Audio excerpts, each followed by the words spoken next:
Won't you let a nigga breathe? You always worried about me, stressing over things you heard about me. Won't you let a nigga breathe? Always saying you're hurting about me, that's who I am, ain't nothing perfect about me. Won't you let a nigga breathe? You always worried about me, stressing over things you heard about me. Won't you let a nigga breathe? Always saying you're hurting about me, that's who I am, ain't nothing perfect about me. Won't you let a nigga back up, bitch? Why you always trying to press a nigga? If it ain't one thing, it's the next, it starts to stress a nigga. This overthinking that you doing, it affects a nigga. Patience running thin with you for real, bitch, don't you test a nigga. Ain't never been the type to show no one affection, nigga. She don't trust me, say I'm the reason she don't mess with niggas. Call me toxic cause I ain't with none of the extras, nigga. Pushing me away, bro, once I'm gone you ain't gon' catch a nigga. I'm feeling boxed in, I need me some space. There ain't no turning back like TK, I'm doing the race. Forget the bitch, I back the only thing I ever would chase. Thought you was coming with sight, your number getting erased. On to the next, you should've known how why the look on your face. Get the fuck from off my phone, it's best that you know your place. These years I'll never get them back with you, they go in the waste. Got what I wanted, now I'm skating and you getting replaced. Won't you let a nigga breathe? You always worried about me, stressing over things you heard about me. Won't you let a nigga breathe? Always saying you're hurting about me, that's who I am, ain't nothing perfect about me. Won't you let a nigga breathe? You always worried about me, stressing over things you heard about me. Won't you let a nigga breathe? Always saying you're hurting about me, that's who I am, ain't nothing perfect about me. Won't you let a nigga breathe?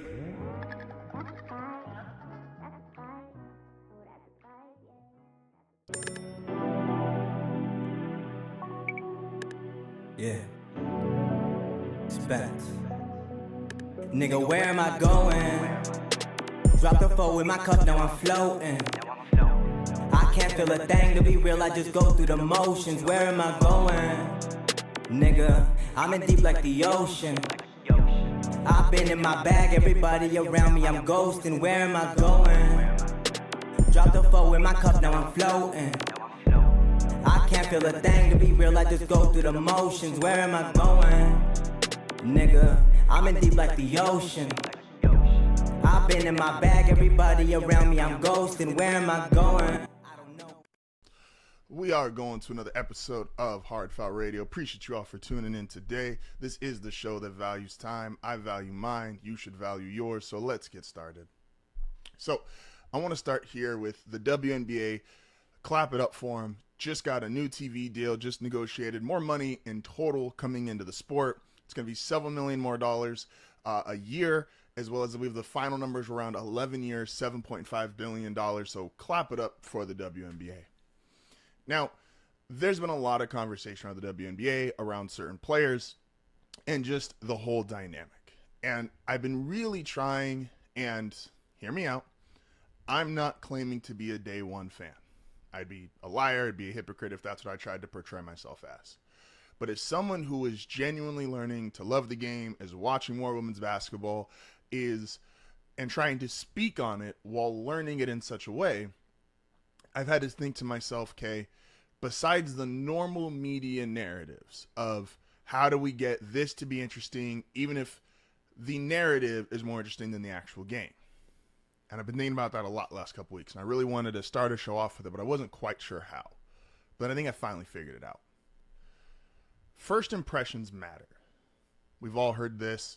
No matter what age you are, you've heard from some adult in your life, first impressions matter.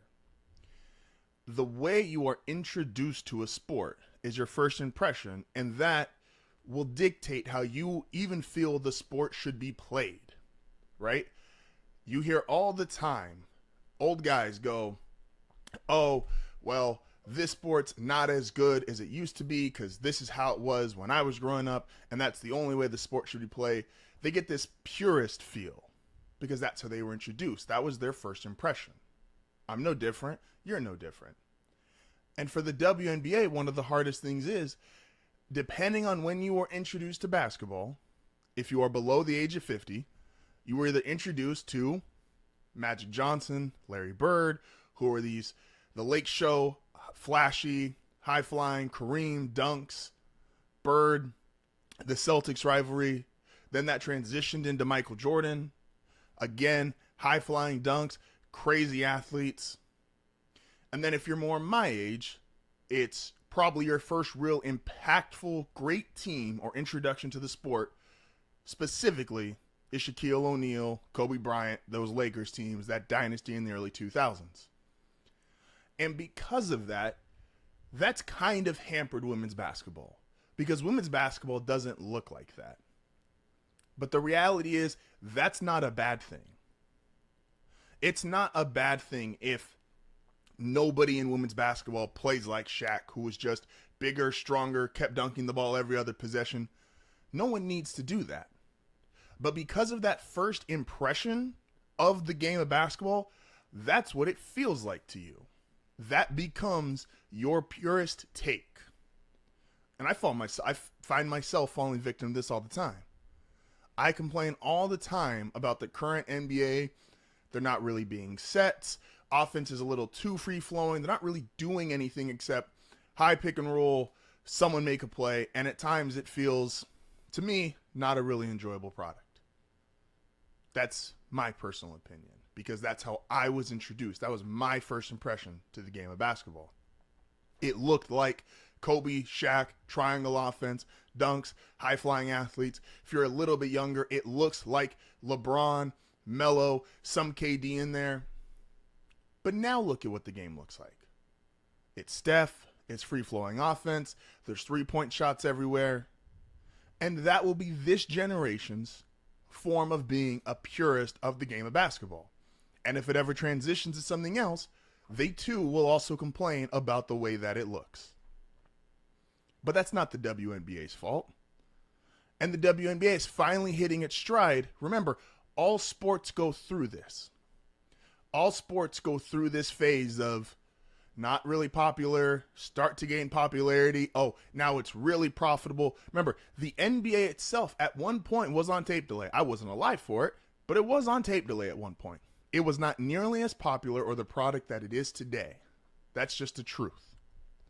And so because of that, it's hard to think now, today's NBA, with all this, the money going around, the TV deals, how popular it is. It's really hard to think about that. But like I said, the WNBA deserves this, and it's not their fault the way basketball is introduced to you. The WNBA right now has it as the NBA's TV deal. For a comparison, as the NBA's TV deal exploded, it was the apex prime of Michael Jordan. You had the clear, older but very prevalent superstars, Bird, Magic.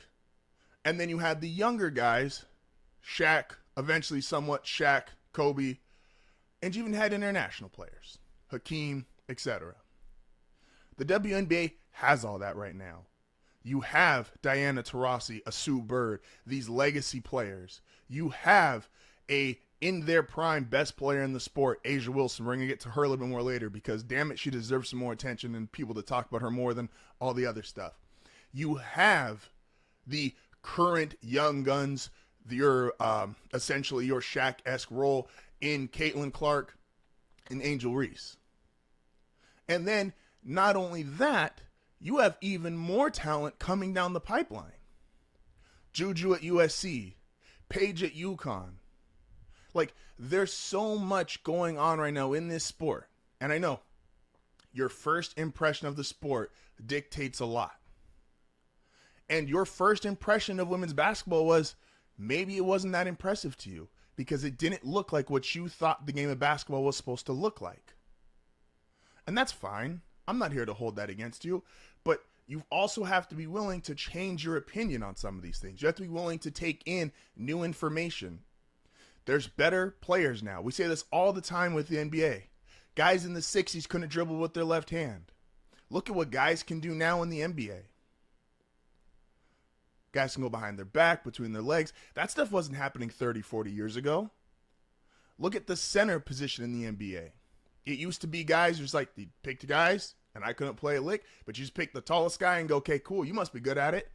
Put your back to the basket, take 2 dribbles, try to drunk, do a post move. Now everything is free-flowing. Can you shoot? You can't shoot, you can't get on the court. The skill has evolved. The game has evolved. In both the NBA, the WNBA, this happens across all sports. The game is supposed to evolve. things are supposed to evolve. They're supposed to improve, get better. And the WNBA shouted to them, even in the contract, they realized that. So when they went to negotiate, and it's obviously when they go to negotiate, it's the NBA negotiating on behalf of them. But they even realized, hey, look, we think this is going to be even bigger in 3 to 4 years. When Caitlin Clark is entering her prime or maybe already in her prime. When Angel Reese is entering her prime or maybe she's already in her prime. When Paige is fully established in the league.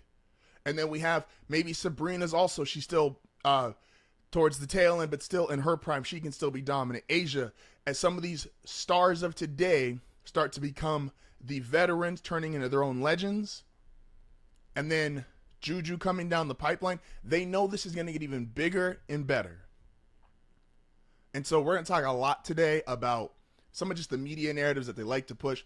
If all you can do when you talk WNBA is come on and say, oh, this is the Caitlin Clark effect, or oh, it's Angel versus Caitlin. There is more to this league. There is more to this sport than just those two players, and I don't want to demean either of them because they're both great. I don't care who you think is better. I'm not reading into that. That's a different conversation. But if you think this money was derived from just one person, you've lost your mind. They have active legends. They have active MVP in their prime. And they have young guns. And they have stars in college. This is only getting bigger. This is only getting better. They are here to stay. At WNBA League Pass, I just paid for it. It's going to get even more expensive. This is a collective effort of a sport growing. And just because your first impression of basketball doesn't reflect or look like the current WNBA, that is not their fault. That is not their problem. They have figured out how to make their own sport within the game of basketball. Now, I said we were going to get to it later. If you need I love this, and this is just, I'm going to show my age, and I'm going to show my era. Anyone who's ever talked to me knows I'm a huge Kobe guy. And Kobe gets a lot of love, even though I think the reality is the thought and the idea of what Kobe Bryant is has almost even transcended the player that he was, which is incredible because he's one of the greatest players ever. But the mentality of always gets it done, works harder. He would make these comments to teammates like, hey, if you're not willing to put in the same effort as me, I don't even want you on the team. And so we romanticize that. We idolize that to a degree, even though most of us probably wouldn't actually want to be in the room with that person. And that's valid. And Kobe's one of my favorite players ever. At certain points, was my favorite player ever. And at certain points, didn't really like him at all because he was busting my favorite team's ass. Aces play last night. Play Chicago. The Aces lose. The Aces are having, by their standard as defending champions, and A'ja Wilson as the undisputed best player in the sport, are having a down year for their standards. And they lose to the Chicago Sky. Usher's at the game. Again, the sport's moving. It's getting bigger. There's actual there's A-list celebrities going to these games. And A'ja goes, she sees all her teammates, and she's like, they didn't do shit tonight. And they're ready to go take pictures with Usher. Like, she's thinking to herself, so you couldn't grab that rebound or get that little extra effort or make that pass, but you can go take pictures with Usher? Who's that sound like? Not just Kobe, but where did we think that Kobe got the mentality from? Who's the other, and this is, I want to say this with all due respect, who is the other insane NBA psychopath? Michael Jordan. Mike was a psycho in terms of how just overly competitive he could be at times, for how intense he could be. He wanted to make sure he knew people weren't as talented as him. And I think Kobe had this too. You don't have to be as talented as me, but damn it, you need to try. Your effort and your intensity level needs to be just as high. I'm not going to handle, you don't got to be as talented as me, score like I do, but damn it, your intensity needs to be there. This was Kobe and Shaq's issue. Shaq had just as much talent and was a better player, didn't have the intensity, didn't have the work ethic. And so the WNBA, if you need your quote-unquote Kobe-like figure, as you start to build all this stuff around, you build it around the thing that's easily relatable, which is this idea and this theory around who Kobe was, who Mike was, which is this ultra super intense competitor. Oh yeah. And it helps that she's also the best player in the sport. Have you seen her numbers? Have you seen what she's doing on a nightly basis? A'ja Wilson is putting up numbers never before seen in the WNBA, and most radio hosts can't do anything but come on and talk about, well, Caitlyn's got a lot of ticket sales, and that's valid. And I'm not trying to take away from her ticket sales, and I'm not trying to say she doesn't make an impact. But if we're going to talk about sports, if we're going to have these conversations, especially about a upcoming and a flourishing sport as it is entering its prime of its existence, let's talk about the actual product. Let's talk about the actual best players in the sport. Let's talk about the woman who's going out there every single night and busting everyone's ass. Let's make that a focal point of the conversation instead of complaining and arguing about who's more popular between the two 22-year-olds, 21, 22-year-olds. Can we do that? Just asking for a friend. Oh, man. So glad you guys could join me here. We're gonna take a short break here, but after the break, I'm gonna give what's quite possibly, I truly believe this in my heart, but this might end up being my worst take I've ever had in my life. Specifically, my worst football take I've ever had in my life. And another one that I think is quite possibly my best football take I've ever had in my life. This is HardFoul Radio. We will be back momentarily. Yeah.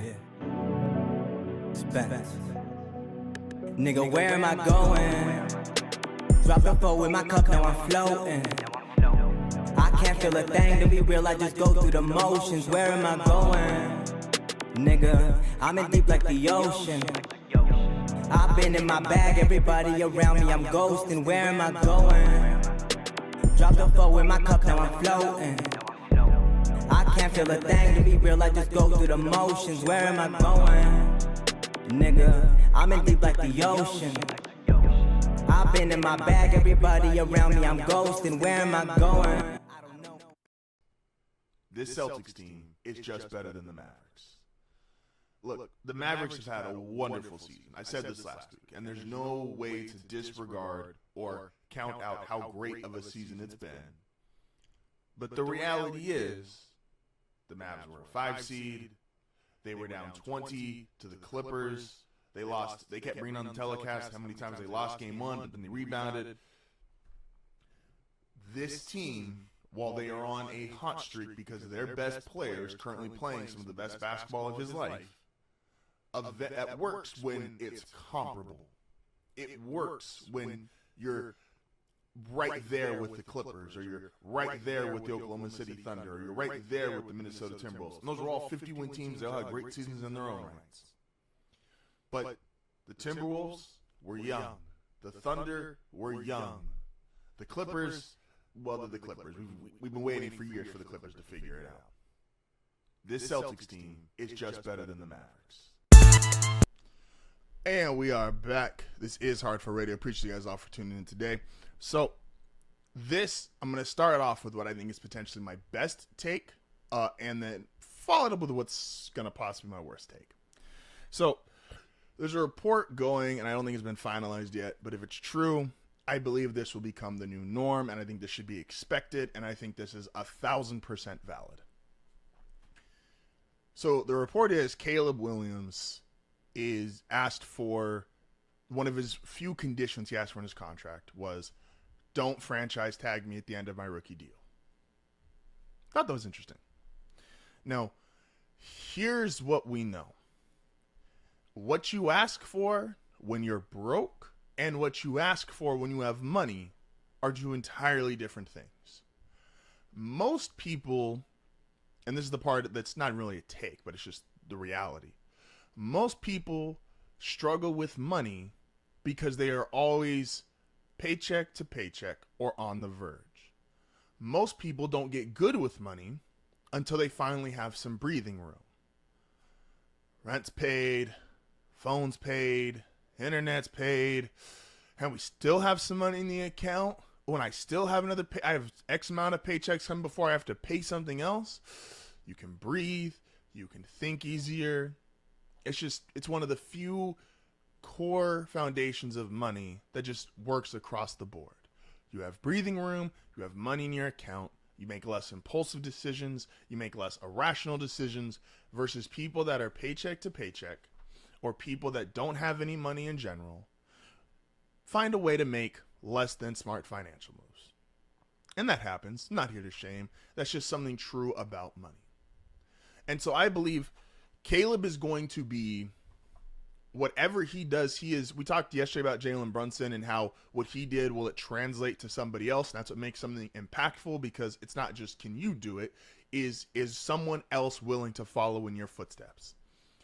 And I'm going to go out on a limb and say this will be impactful.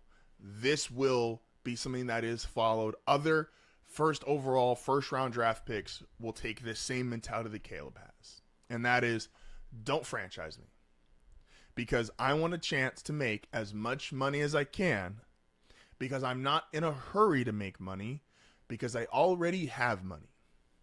Now, this obviously goes out the window for individuals who make money and still spend money fast. Those kids exist, especially at the age of between 18 to 21. I'm not going to shame an 18 to 21-year-old for not being good with money. I wasn't at that age either. Most likely you weren't. And so, but Caleb has been living in Southern California in a penthouse with millions of dollars in NIL money. Shedeur is going to have the same situation. And Shedeur comes, now Deion says he's not this kind of parent, but Shedeur comes from money, right? We've seen that with the Bosa brothers, where they were willing to do certain things with their contracts because it didn't matter to them initially or immediately if they got paid by the NFL right away. They had money, their parents had money, they came from wealth, came from success, and so they were able to be a little more picky and choosy. But now, this money isn't Caleb's parents, not Caleb's family. This money is his.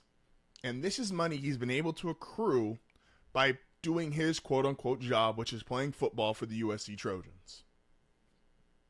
So, and I think you're going to see more stuff than just the franchise tag. But him saying, hey, I don't want the franchise tag, because I don't want just the 1 year. At the point he's probably going to be able to do it, it's probably be some upwards of $50 million, because it's going to be the top 5 highest paid quarterbacks. But there is the risk of not having the fully guaranteed 4 or 5 year deal. And I think by the time he's ready to re-sign with the Bears, he will demand whatever that price point is going to be, 60, 70, 80 million dollars.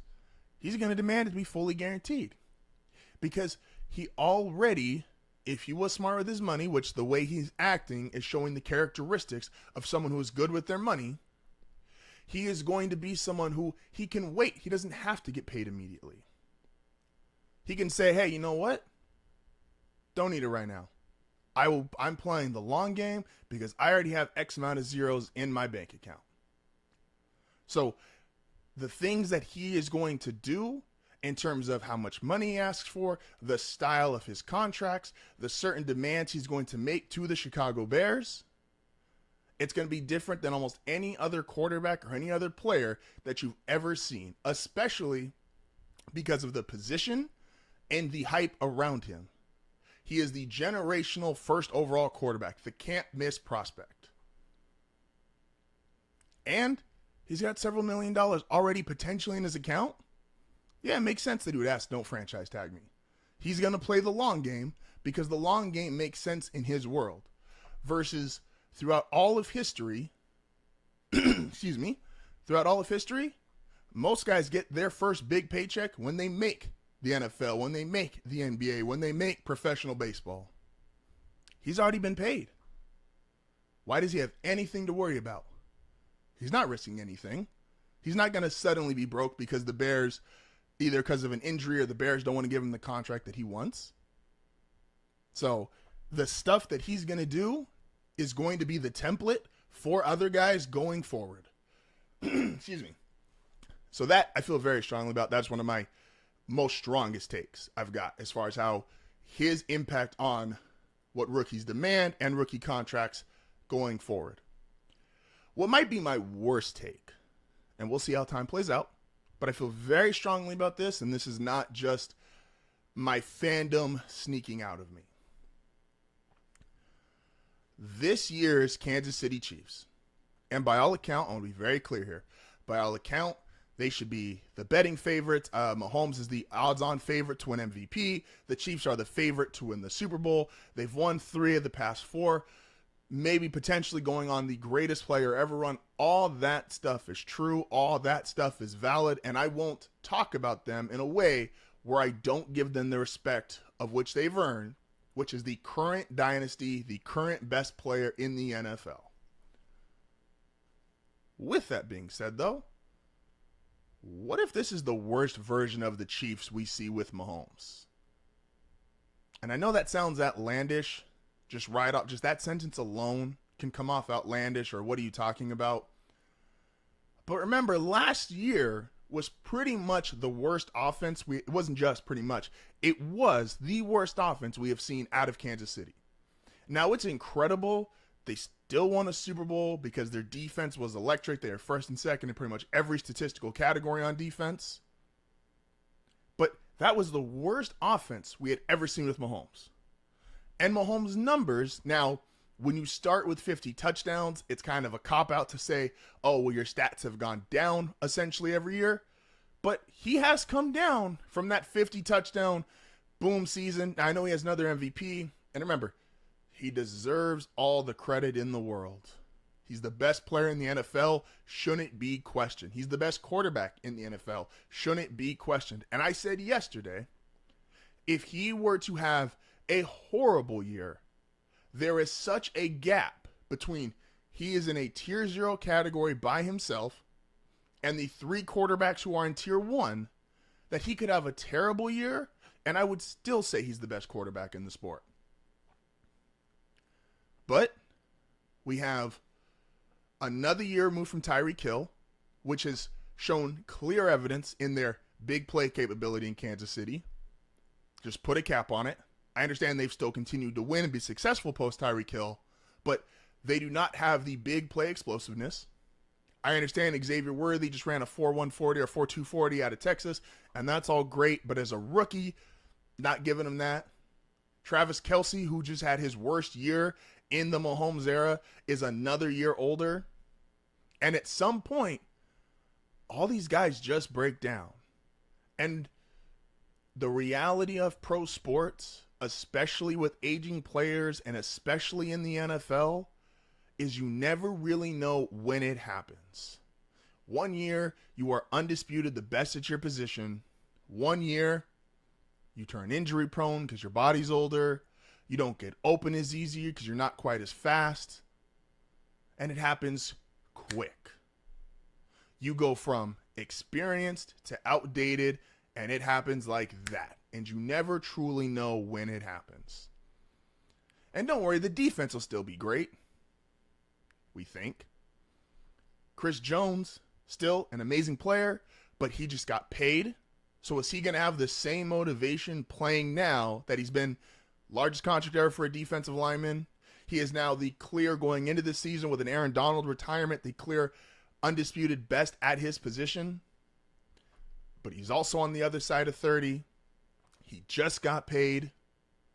They just lost L'Jarius Sneed, which, as someone who is a fan of the Denver Broncos and the no-fly zone being the last, in my opinion, truly all-time great potential defense, if you rely heavily on a corner, which allows you to scheme differently, and the Chiefs just lost L'Jarius Sneed, that makes a bigger impact than what people initially think.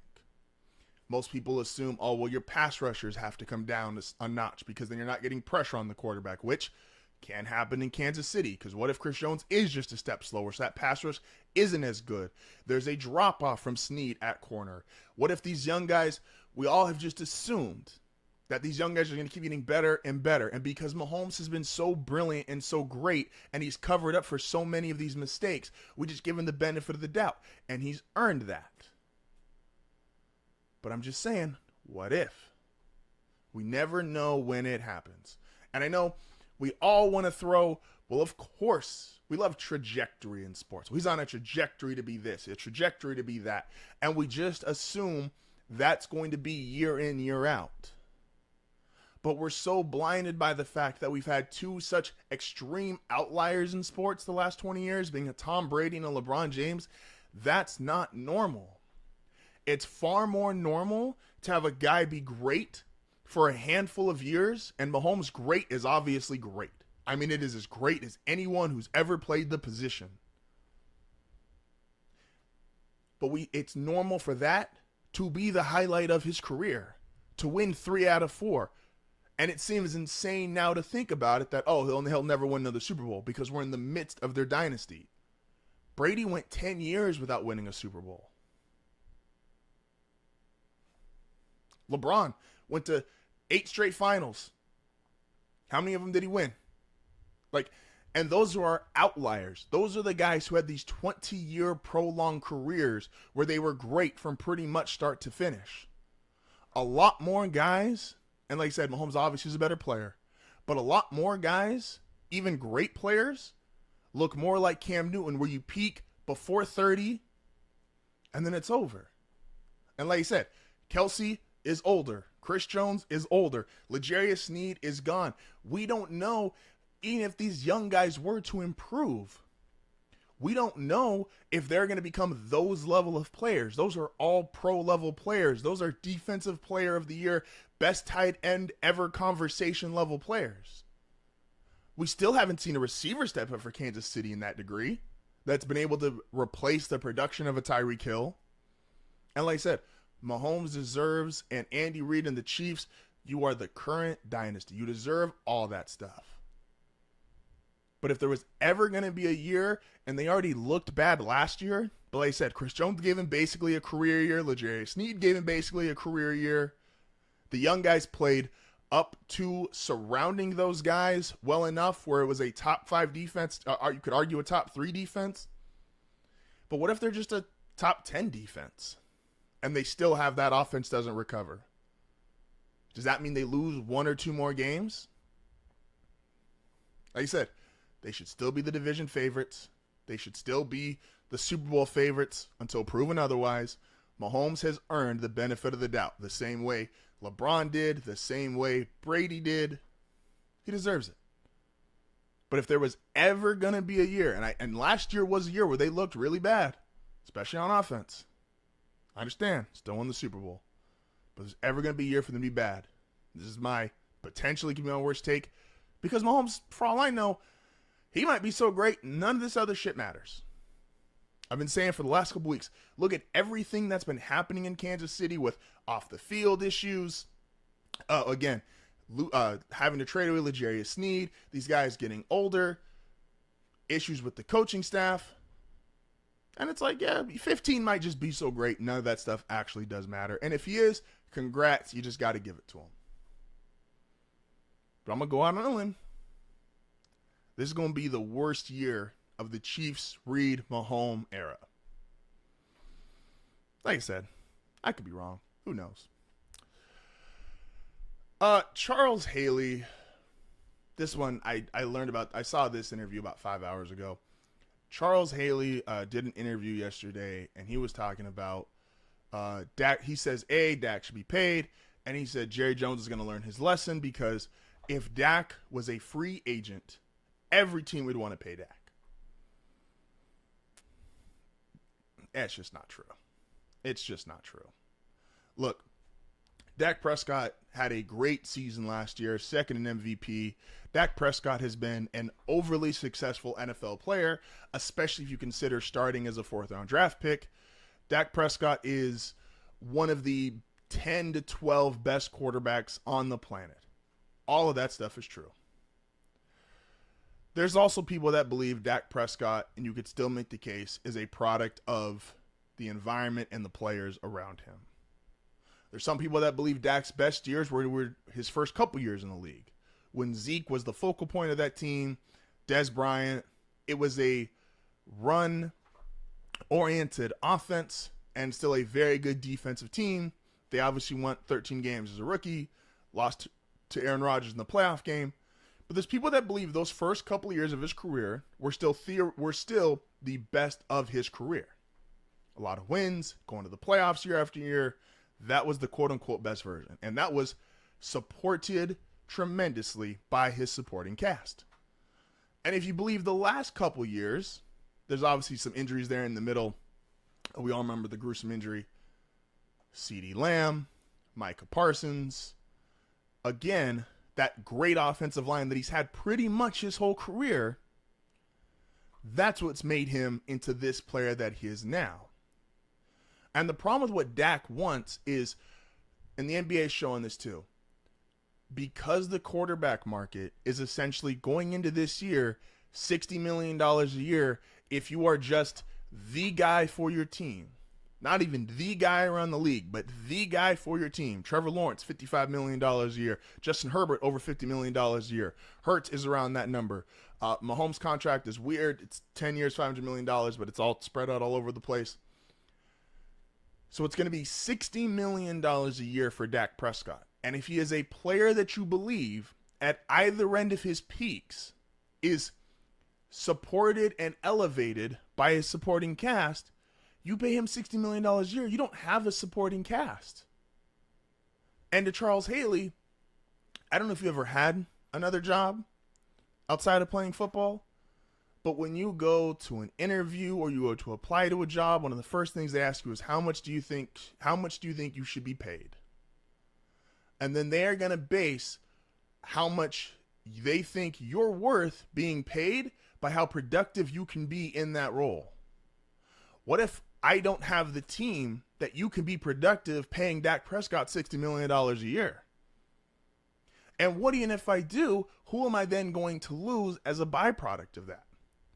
I think one of the best teams he could go to, and I think this is a fun scenario. This isn't my original idea, but I think if the Cowboys don't re-sign Dak, the Jets, Aaron Rodgers, let's say Aaron Rodgers either doesn't play well or gets injured again, so his career is pretty much done. What if we get Dak and Bill in New York? And as a concept, I like that a lot. Bill gets to get some revenge against the Patriots. Dak gets to fit in with still a relatively young roster with some playmakers. Obviously, Sauce Gardner on defense, Quinnen Williams, Garrett Wilson on offense. But do the Jets have to pay him $60 million a year? Because all that stuff you did for Dallas, that was great. But I don't know if you can do that stuff here. And then even if I do think you can, now I got to pay you $60 million a year. Do I not get to keep Sauce Gardner for what he's going to be? And him and Surtain, they're going to reset the cornerback market here in another year or two? Do I not get to pay Garrett Wilson and the receiver market? We've seen how it's exploded.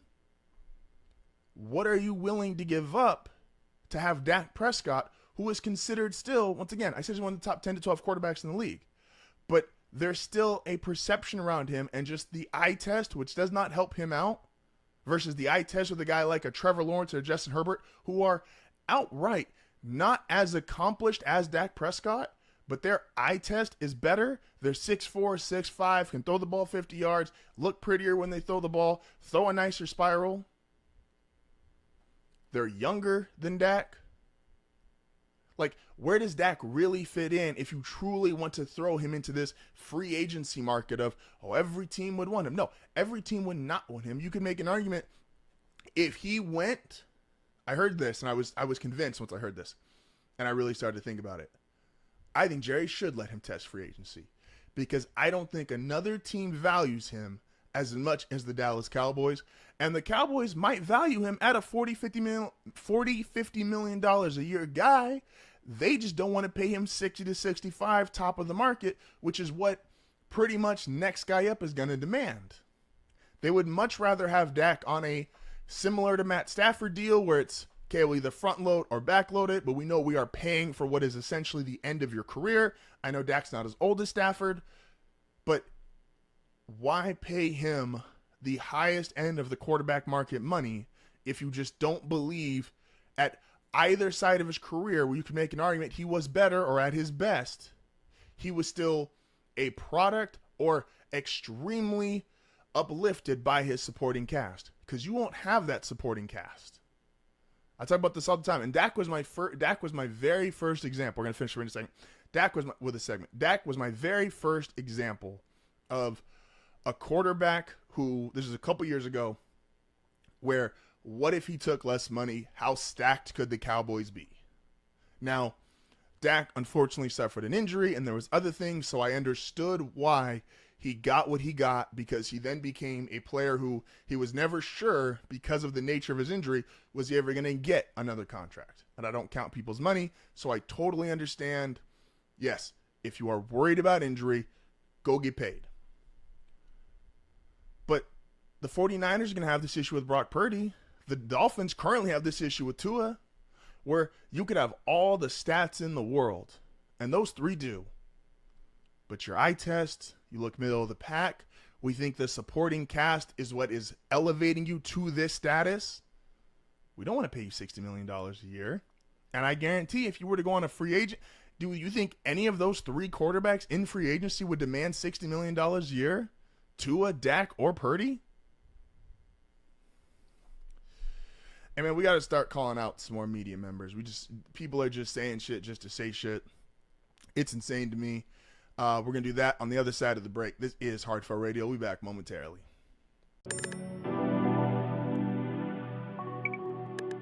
Yeah. It's facts.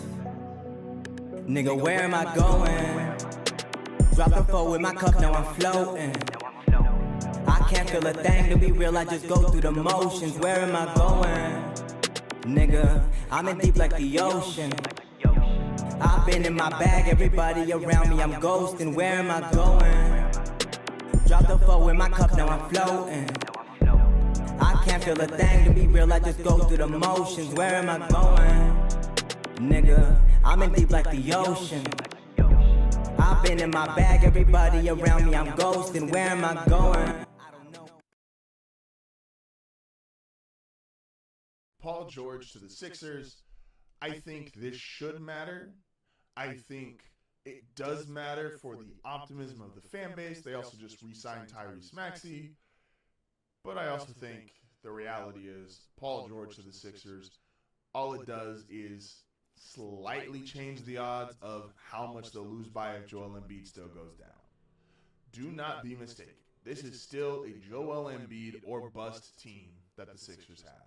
If Embiid is healthy, he's there for the playoffs. They have a chance because he is that talented. He also has to perform, which was his problem last year. I understand it last year was more nicks and bruises versus him outright being out.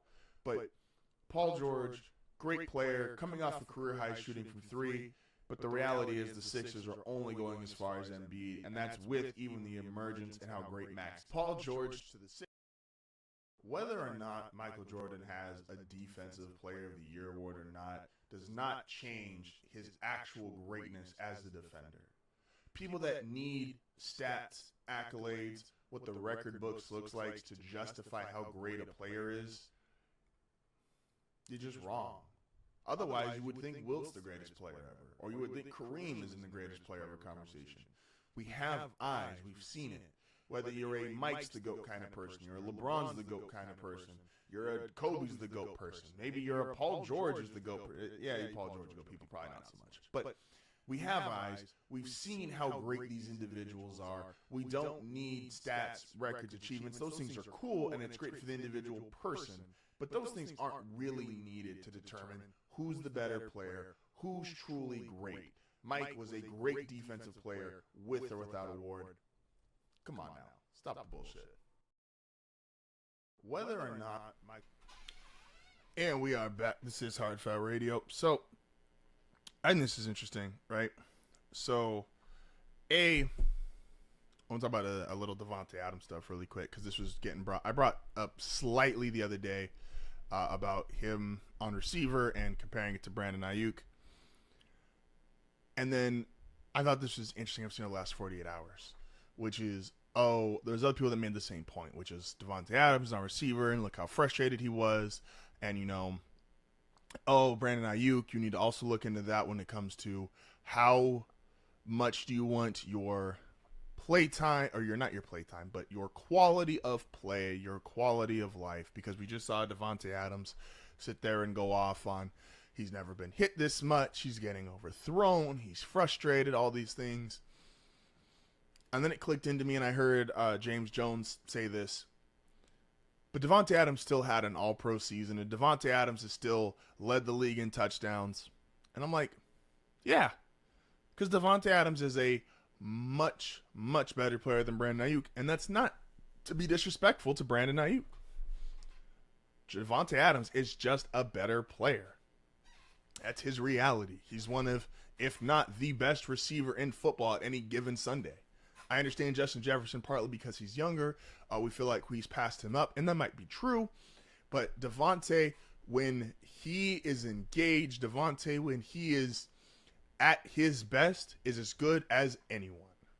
And that's still true.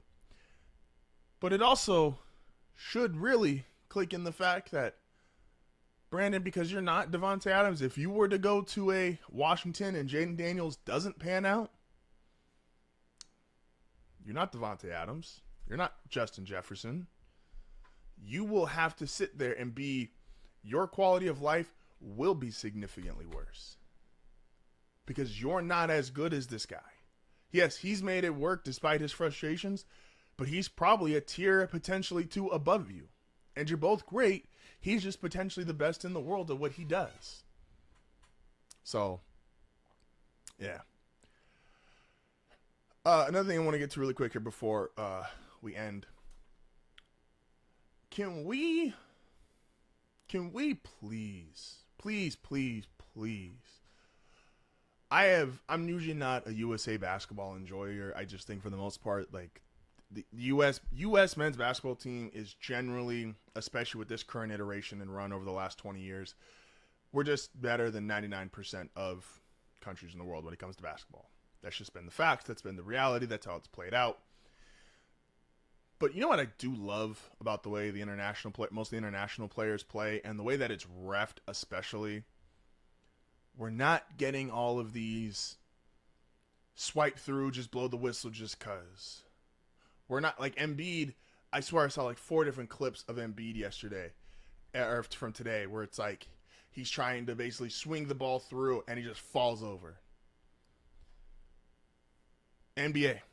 There's not much you can learn from international play that I say they do significantly better than America or than the NBA. This is one of them. This is 1,000% one of them. I'm going to be quick here. Do not, like, just stop giving the stupid calls. Stop giving the obviously trying to foul bait, falling over, flopping. That's not a good product. And I understand we started this about the WNBA, and the NBA is exploding the TV money, and there's deals everywhere, and there's so much money coming to the game, and it's as popular as it's ever been.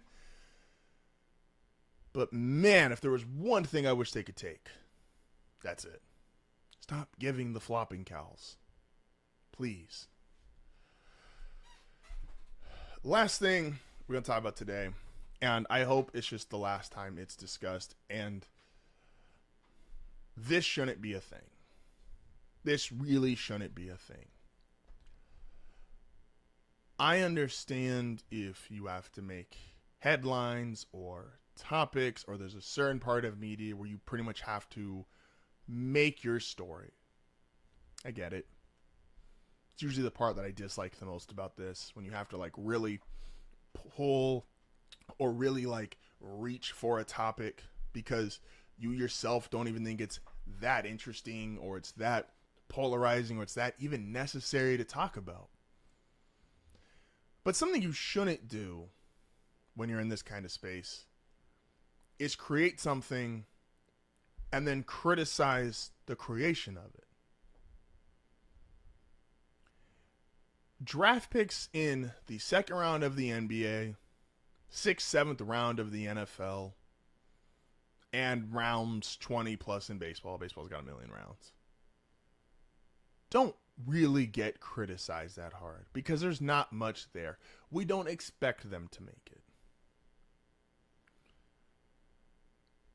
Don't critique, or not even critiquing.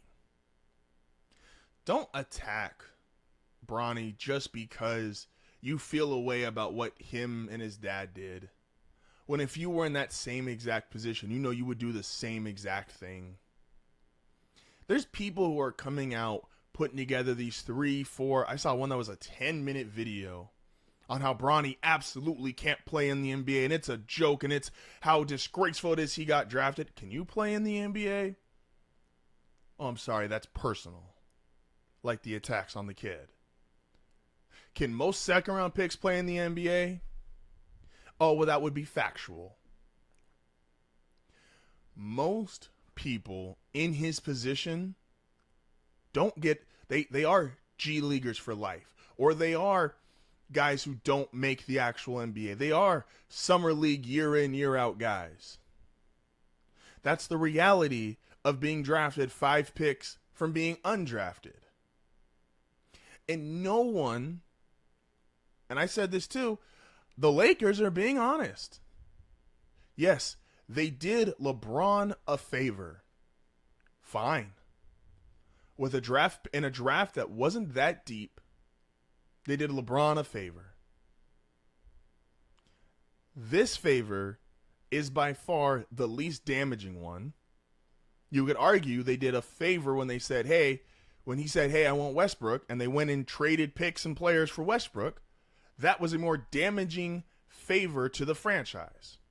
And Westbrook, who was a high-end player in their rotation, that was more damaging, him not working out in LA, than it is for Bronny to be the 55th pick and not play so great in some summer league games? For people to make 10-minute videos on how, oh, he's not ready?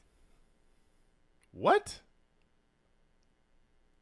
Now, there's a conversation of, is it quote-unquote the smartest ownership? There's an argument for that. But then are we going to criticize the other teams, the other 9 teams that picked in the bottom 10 of the NBA draft and go, oh, well, they didn't do well either? Are we going to criticize their ownership? Are we going to criticize their decisions when their guys probably aren't going to make the NBA either? Hell, if anything, I could argue it's actually the smartest thing the Lakers have done. Because I guarantee Bronny will sell, if he's in the NBA, if he's on the team, and if he's at the end of the bench, he will sell more jerseys than anybody else drafted in those bottom 10 picks. Hell, he'll probably sell more jerseys than anyone in that second round. Hell, there's a chance he might sell more jerseys than anybody in this draft. This was not a super deep draft. It wasn't like they had a choice. I said this earlier in the week. It's not like they had a choice between taking a legitimate impact rotation player who they got in the first round. They got their guy who's potentially going to be a part of their rotation. You know, if you want to flip the picks, fine. If they drafted Bronny at 17, then there'd be some malpractice. Then there'd be some real issues. They got him at 55.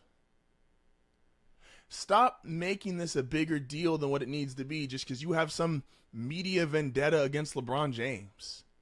Just because you don't like the fact he was able to help his son live out his dream. Like, this is insane to me. It's the 55th pick in the draft. He's a 19-year-old kid. He just had a major life complication not even a full year ago. And that's who we're making 10-minute hate piece videos about? Have some shame. Have some fucking shame. And here's the other thing, and I want to bring up this comment here. It was someone that talked about the Warriors owner came out and said basically, hey, in so many words, I'm going to paraphrase here, we can't bankrupt the team for Steph Curry. And I get it. And I think that's truly smart ownership. But I wouldn't be mad if they bankrupted the team for Steph Curry. And by bankrupting the team, he basically means if they decided to trade all of their young players and their assets and their picks and try to go get a Lauri Markkanen, but it doesn't work out.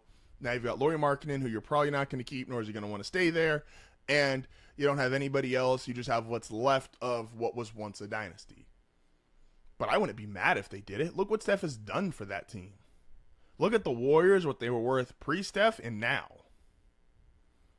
So in that same vein, I'm not mad that the Lakers used a 55th overall pick in a weak draft for a guy who's probably going to sell jerseys and a developmental player, a guy they can put in the G League, a guy they can put in their developmental program to say, hey, because he'll be proof positive. If he turns into a good or a rotation level NBA player, that'll be proof positive that whatever the Lakers are doing, it works. That's going to turn assistant coaches into head coaches. That's going to get trainers pay raises. That's going to get coaches who aren't even assistants. They're just practice coaches. They're going to become assistants and then up the ladder.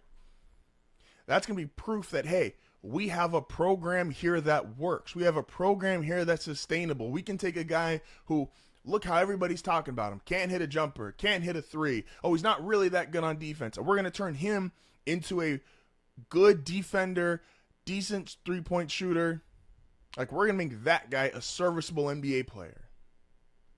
And like I said, I wouldn't mind if the Warriors did it with Steph. If they, quote-unquote, threw away and knew they were going to tank post-Steph because of what Steph has meant to the franchise. Look at what LeBron has meant to the league. I understand he's not a lifetime Laker. He doesn't have the same cachet Steph has with the Warriors. LeBron doesn't have that with the Lakers. But LeBron has that with the NBA. 20-plus years. A 15-year stretch of being its best player.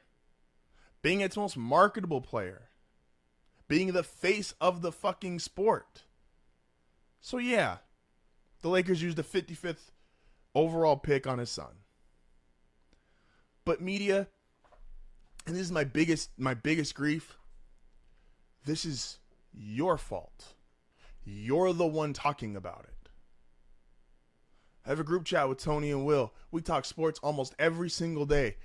Besides the day it happened, we haven't talked about Bronny. Because he is what he is. He's the 55th overall pick. He probably isn't going to play in the NBA this year, outside of maybe like a celebrity appearance, essentially, with his dad in one game. He's not relevant at this point in his career to the NBA storyline to talk about. Regular people aren't talking about him.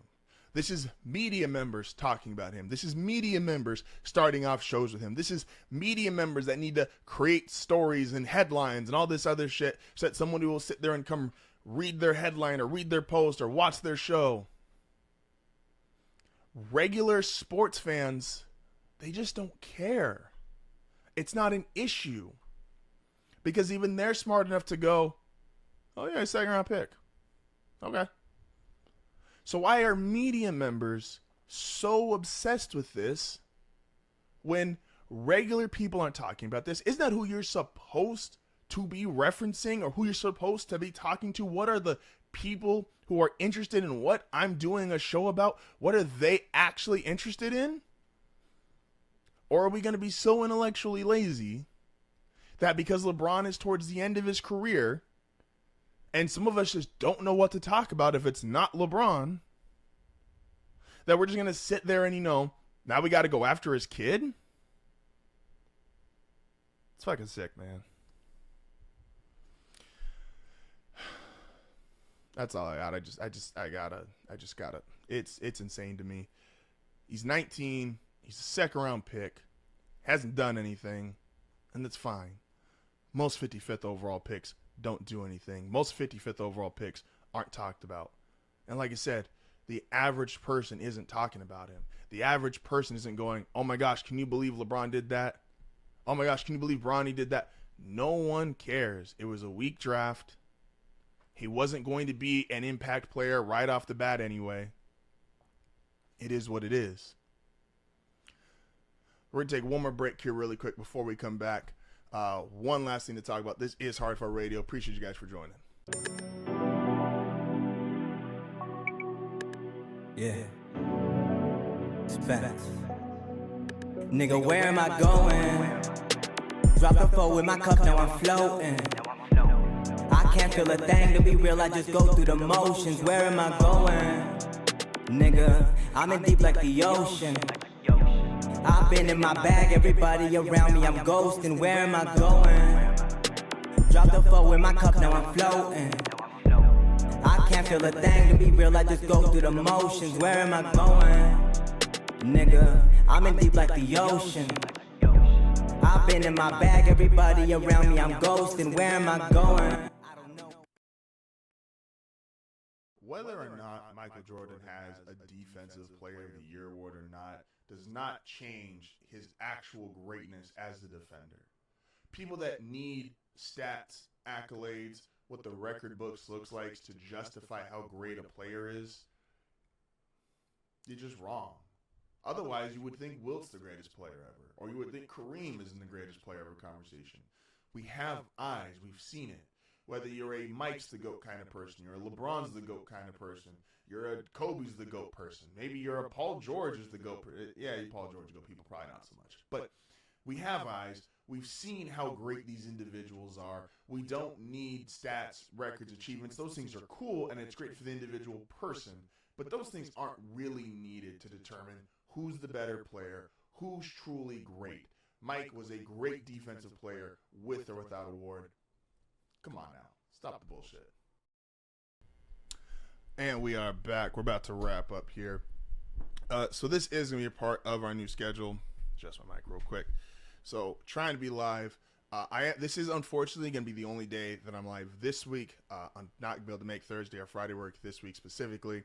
But starting next week, 4 to 6, that's the game plan. More live shows. It'll be really fun. Sorry, not Monday, Tuesday, Wednesday. Yeah, and Thursday, but Thursday's going to be different. Thursday's going to be later in the day because I've got to record A&M on Thursdays as well. We'll be live here 4 days a week. Really excited about it. Appreciate everybody that's come in to listen. You ever get a view, a like, however you've contributed at any point in time. I enjoy and love being able to come and talk about sports. It's something I look forward to every single day. Appreciate you guys. As always, this is HardFoul Radio. We'll be back tomorrow. Sorry, back Monday.